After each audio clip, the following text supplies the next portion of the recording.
Hi, my name is Jessica Earl Meadows, and I am a leadership coach for female visionaries who are willing to get behind themselves in service of their dream.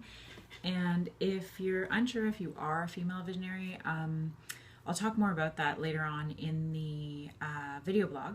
However, one way to look into that is, are you resonating with this video blog series or not? So this is the third in a 5-part video blog series called Smart Women and this week's video blog is called Smart Women and Assertiveness. And I'm really excited about this particular blog. Before I get into that, I did want to talk about the group coaching program that's starting at the end of this month, Step Into Your Sovereignty, which is a 3-month group coaching program, because there's 1 week left to get the early bird rate that ends Tuesday, March 21st. And I want to make sure you have the opportunity to get in on that. So the Step Into Your Sovereignty group coaching program is a really lovely package of a few different things. The first thing is the opportunity to work with me one-on-one for 2 sessions. I offer the Eagle package, and you can just check that out on the lower right-hand side of my blog page. And it is a way for you to check in about where you're at, where you want to go, and how to get there through unique muscles, developmental objectives I design uniquely for you before we even start the pure coaching program. And then there's 4 opportunities to meet as a group cohort to check in about your development throughout the program, with alternating weeks of particular practices and modules that you do together as a group to get you to where you want to go, wherever that is. And if you're not clear about where you want to go yet, the Eagle package will take care of that. And then at the end of the group coaching program, you'll meet with me one more time to take stock of where you've gotten on your developmental pathway, and to create accountability and recognition for both of us about what you've achieved in the program. And you'll have a last opportunity to meet with your group cohort and celebrate your victories. So I'll talk more about the Step Into Your Sovereignty program at the end of this video, and I hope you'll join me for that piece. So getting back to this week's video blog, Smart Women and Assertiveness, I thought I'd talk a bit about why that topic. So it's a common topic that comes up a lot with women and leadership, and it kind of obvious why it seems to be an issue for women. And it kind of relates to those binary roles that women have been given, those either or options. So I talked about that last week. You can be likable, you can be feminine, or you can be a good woman, or you can be successful. And this makes being assertive tough, right? Because being likable can often come at the expense of having a voice or influence. And this lack of voice isn't only a loss of influence, it's also an active energy going on beneath the surface that really takes away energy from us, and from other things we could be doing. And I know this is something I've had to work on in my own life. It's not something that I naturally had coming in to my adult life, being assertive and also being comfortable with my belonging. So I was asking myself, what is the most effective way to address being assertive for women? And so I thought I'd come in with some research and actually define our problem for us, and maybe that would help with a pathway forward. So the first thing I wanted to introduce was actually a 10-year study that Dr. Gabor Mate mentions, who's based in Vancouver, presented at the Heart and Stroke Foundation's International Congress on Women's Health. And it was a 10-year study that followed 1,700 women, and showed that those who were unhappily married and didn't express their emotions were 4 times as likely to die as those women who were unhappily married and did express their feelings. So the non-expression of emotion was associated with a 400% increase in the death rate. Similarly, with women in breast cancer, those who don't know how to express anger had a diminished activity of a group of immune cells called natural killer cells that attack foreign bacteria, virus, and malignant cells. So these cells protect our boundaries. So essentially, women with breast cancer who can't express anger have a diminished count of these cells that protect our boundaries. Dr. Gabor Mate's summary in presenting this research is that as we express ourselves in relationships, it leads to health, and as we suppress ourselves, it leads to disease. So even though there's this positively directional and really clear indication of physical, mental, and emotional health for us in our self-assertiveness, in our professional life, it's more complex. Being self-assertive doesn't necessarily lead to positive outcomes for women. So in contrast to Gabor Mate's research, the Wall Street Journal synthesized 71 studies testing people who behave assertively. And women on average were disparaged more than men for identical assertive behaviors. So research on whether or not that disparagement leads to the gender gap is kind of ambiguous. It's too many variables involved to make a conclusion about that. But the research suggests that female leaders are not necessarily seen as less competent than men for the same work. However, they are penalized in likability and in warmth. And that's a big threat in business or being a professional, because being liked is as important as being respected. Being a difficult person or someone who's not well liked means you're less likely to be invited to join projects, teams, or boards. And research shows that a female leader asserting a perspective, opinion, or information receives negative nonverbal responses.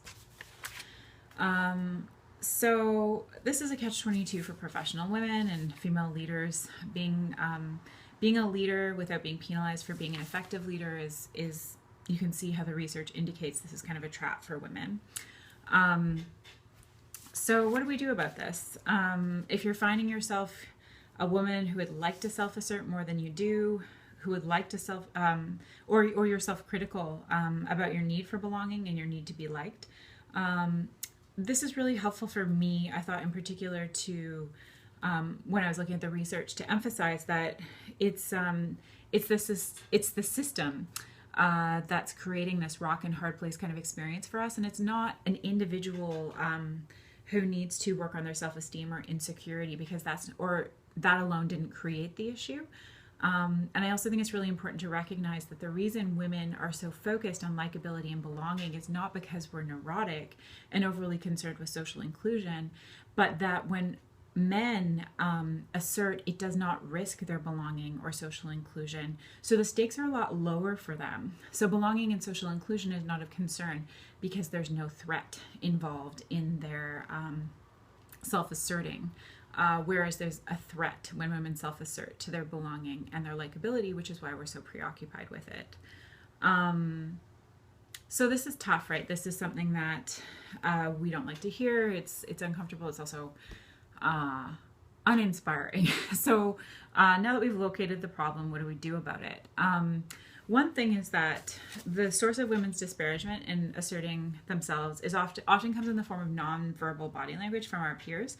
So our peers don't consciously try and would not necessarily own the fact that they're negatively regard women who self-assert, but somehow as peer groups, we negatively reinforce through body language that women shouldn't be self-asserting. So it's covert in workplaces. So now that research knows this, workplaces that support gender equity need to get on board with that info and actively seek to correct it. And if you're involved in equity groups in your work, or could be, or work in a more inclusive workplace that discusses these kinds of things, this is something you might be able to get involved in or mention to someone who can do something about it. Another interesting thing that research suggests is that self-assertive body language in women is not discriminated against in the same way that verbal self-assertive language is. So getting big with an arm across a chair, or shoulders back. If you know Amy Cuddy, so she's a social psychologist, she did a TED Talk on power poses before doing interviews. She did some research and found that helped with success in interviews. That somehow is not discriminated against in our peer groups. Women don't get negative reinforcement for physical acts of self-assertion. So you can practice taking up space and getting big in the way you present yourself. And one speculation about why the discrimination verbally versus physically is that our social conditioning tells us we should not find women who self-assert attractive, whereas someone who self-asserts through their physical body posture isn't something our society has necessarily told us is unattractive in women. So yeah, practicing that big the big shoulder, open shoulders and tall presence is something you can practice. Another thing that's really key is checking out your environments and your social circles versus and what people's attitudes are around women appropriately and healthily asserting themselves.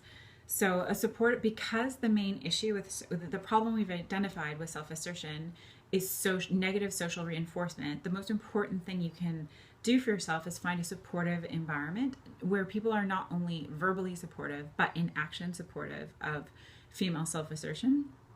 So is it a supportive environment? And if not, or it's somehow compromised, how can you bolster yourself with more social support? That one's the most important thing. And other things you can look at is there a woman you know who healthily self-asserts in your life, and can you learn from her? What is it she's doing that you can mimic? Mimicking behaviors is an effective way of eventually engendering a new behavior. So having some trust or suspension of disbelief about what you've typically experienced and taking small risks to sort of adjust that systemic effect on what you've taken in terms of self-assertion is helpful in safe spaces where the probability of success will be high. And finally, self-development is a piece because we've internalized all the social conditioning around this. So some reflections for you. Do I apologize or self-minimize inappropriately when I don't need to? Do I keep my mouth shut when I should speak? What's my experience with self-assertion or likability? Do I privilege one over the other? Is it possible to integrate both, or integrate both more equally than I do? How confident am I in my own abilities? If there's a self-esteem issue with self-assertion, or if my sense of agency is low, what steps am I taking to change this? And a book I would actually recommend is, it's not specifically for women, but it is helpful to self-beliefs, is Honoring the Self, and also another book called The 6 Pillars of Self-Esteem. They're both by Nathaniel Branden. And they're about changing internal thought patterns around perceptions of self that lead to low or high self-assertion. So that's my video blog for this week. I hope you enjoyed it, and as always, I love comments. Please comment on my blog page below. I really like receiving them by email as well, but particularly on a blog page because then others can see it. And I always integrate that content into future considerations for video blogs. And if you can pass this on to another female visionary or other women who you think would be interested, I'd always appreciate that. Or if you yourself haven't subscribed yet to my blog, you can subscribe to my newsletter below and receive my future blog posts in your inbox. So for those of you who are interested or curious about the Step Into Your Sovereignty program, I did want to chat about that now. So the kind of content that I've been offering in my video blog the past couple of weeks are samples of issues that might arise in a group coaching context, and the issues that I'll continue to explore in the next remaining 2 weeks.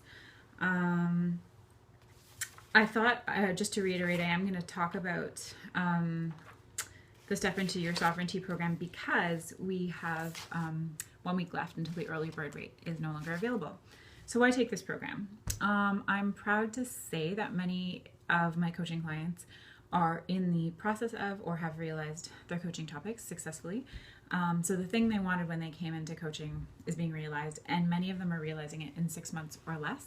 And so I really do believe in results-based coaching, meaning there is a return on investment in what you're seeking. So I'll give you some examples of what my coaching clients have done and have achieved in the last 6 months. One woman has fully embodied her uniquely crafted leadership objectives to the point where we are crafting her coaching program all over again because she's completed it ahead of schedule. And this is not because our leadership objectives were easy. They were actually quite tough for where she was at initially. But she really owned it, embraced it, and got where she needed to go. Another woman renegotiated her pay bracket and role to a higher paying strengths-based role that fulfilled her vision and has her doing stuff that she loves instead of tasks that she doesn't like. Another woman is leaving her over a decade-long successful career in government to pursue her passion as a wellness entrepreneur.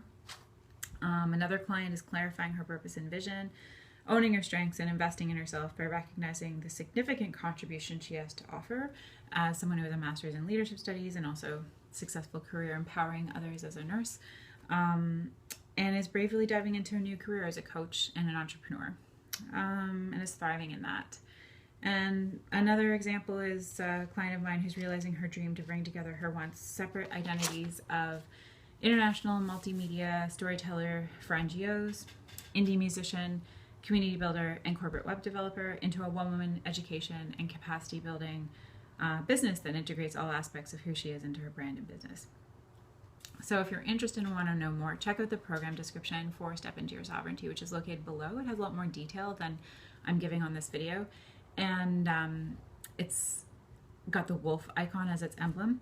And get in touch with me before Tuesday. I'm offering up to 30-minute Q&As to assess if we're a right fit and answer any questions you have. I thought I'd go through a few questions now because I've been getting a few questions about the group coaching program, and I thought some of you might benefit from the answers. So the first question was, I'm not sure I'm a female visionary. So, can you help me clarify that? So to me, a female visionary is someone who holds a dream in her heart about somehow inspiring the world, realizing her ideals and values in it, or simply making a worthwhile contribution to it, even if she's still discovering or wondering what that is. So someone who cares about the world and wants to show up in her power, in her authentic self, in her strengths and her gifts, and offer. Another question was, my coaching topic may go beyond the confines of my professional life, such as a desire for relationship or considerations around my community or family. How will this be included, or will I feel safe enough if it comes up to address in a group setting? Yeah, so this one's a bit tougher. Only you can answer that. However, I have an extensive history of creating safe space in group settings for group development over the past decade, and a master's that involves competencies in group dynamics. So I know a lot about creating a space that's inclusive, and my coaching clients are wonderful, supportive, and incredible women.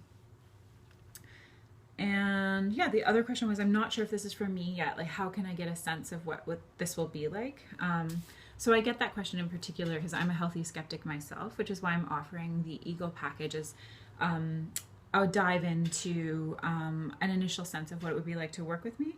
And the Eagle package is built into the Step Into Your Sovereignty program, but what I'm offering for anyone who's unsure is you can take the Eagle program initially, take the Eagle package, and then and pay for it just for the Eagle package, and then you can pay for the remainder of the Step Into Your Sovereignty fee without it becoming a larger fee. If you decide to then join the group, and the early bird rate won't be available to you, but you can have the Step Into Your Sovereignty fee if you choose to join the group after the Eagle package. Yeah, so that's a way of checking it out before diving in. And to summarize again, I always love comments, so please comment below if this video blog resonated with you, forward to others who you feel it would resonate with. And so please subscribe if you haven't already to receive future blogs below. Thank you, have a good week, and I'll see you next Tuesday for our next video blog.